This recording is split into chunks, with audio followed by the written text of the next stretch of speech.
Luigi Pirandello. Orígenes de la poesía. Pensad cómo nace un artista. Nace un niño. Parece difícil imaginar a Dante, niño, o a Shakespeare o a Cervantes. Esto es, los mundos que estos nombres representan en su infancia. Casi se creería despojarlos de su valor. A Dante, Shakespeare, Cervantes, niños, se procura prestarles dotes especiales. Se piensan, habrán sido niños prodigios. Y nada es más falso.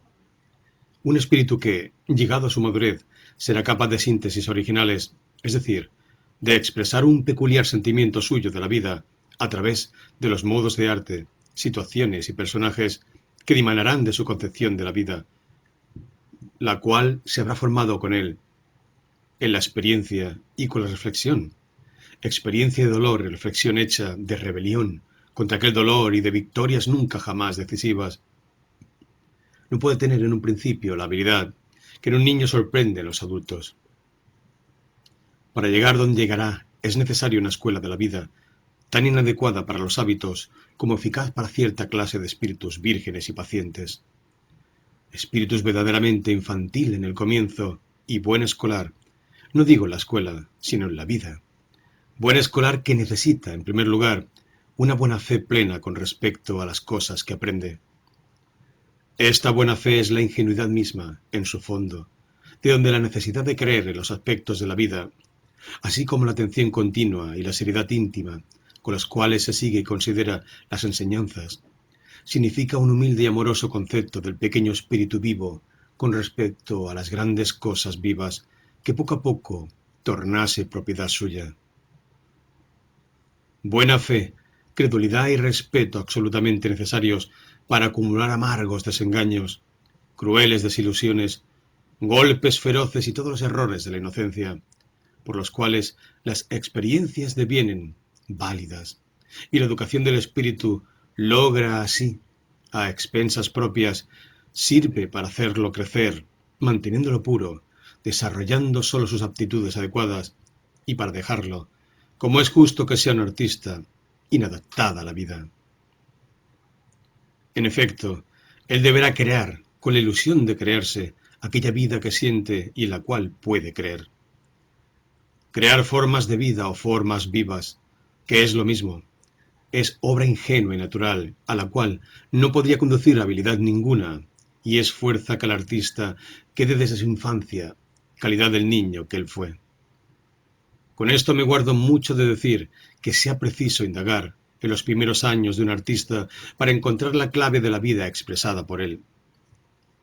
Digo más que, en mi opinión, ningún hombre ha sido nunca niño más verdadero, y por ende incomprensible, que un artista, ninguno más que el privado de medios para hacerse valer e incapaz de adoptar fácilmente los modos aconsejados por las conveniencias.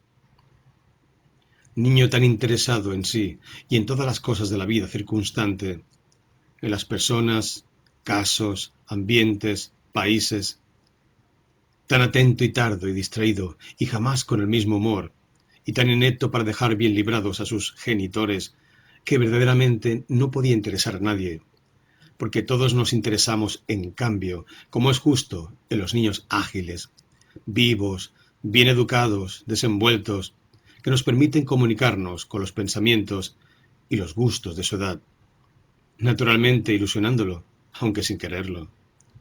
Estos niños descuidan enseguida cultivar sus verdaderos pensamientos y gustos, salvo cuando tropiezan con el capricho, y no teniendo un sentido verdaderamente puro de la vida, no están solicitados por la necesidad de orientarse en el misterio. Pueden aceptar en todo la guía de los adultos y por explicaciones suficientes las respuestas genéricas, distraídas o cautelosas que damos a sus porqués. La vida verdaderamente humana, la del espíritu, no recomienzan ellos desde los orígenes. Creerán ya encaminados a campos bien conocidos de la actividad humana, ya limitados, ya prontos a tomar de la vida lo que es justo y tal vez aún lo que no es justo. También estos creerán, porque el hombre, aunque humilde y pobre de espíritu, posee siempre este poder y debe necesariamente usarlo. En realidad, no se gana la vida, sino que vive siempre, de un modo u de otro, su historia. No obstante su creación, aula de su vida, no desinteresada como la del arte, antes bien enderezada a fines de utilidad práctica y particular, no está ni quiere estar fuera de su tiempo, ni valedera más allá del círculo, limitado, de las personas con las cuales se tendrá contacto, y por eso con aquel tiempo pasará y terminará en aquel círculo. El niño con días expresará en el arte, sabe ya encontrar y complacer arcano el sentido de sí, en un punto secreto de su espíritu. Soledad segura, con un poco de susto y de espanto, que da sólo una leve ansia, como ante la inminencia de una revelación que no puede efectuarse porque el tiempo se ha parado. Y sólo en este misterioso sentido de sí cree el niño. Las cosas verdaderas y vivas deberán inspirarle aquel sentido, deberán persuadirlo de que más allá de cuanto él pueda comprender de ellas, hay en ellas un misterio que nadie, ni aun los grandes, le podrán explicar, el mismo de la vida. El lado más importante, el misterio. Quien va hacia la vida para vivirla, es bueno que procure olvidarlo. El sentido del misterio es generalmente poco útil. Puede servir a los hombres de buena voluntad, solo para tener cierto punto de referencia y para hallar el equilibrio de la conciencia, pero de noche, antes de dormir.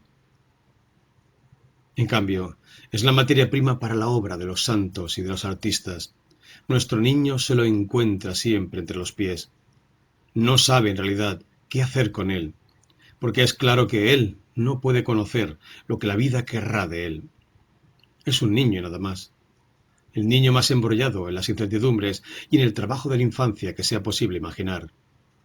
En medio de las cosas y empeñado en no dejarse subyugar por ellas, es decir, en no permanecer incapaz de pronunciar una palabra secreta suya ante cada una, aunque sea creada atolondradamente, una palabra de la cual no puede servirse sino consigo mismo, puesto que no sabría explicar a los demás el sentido que le da.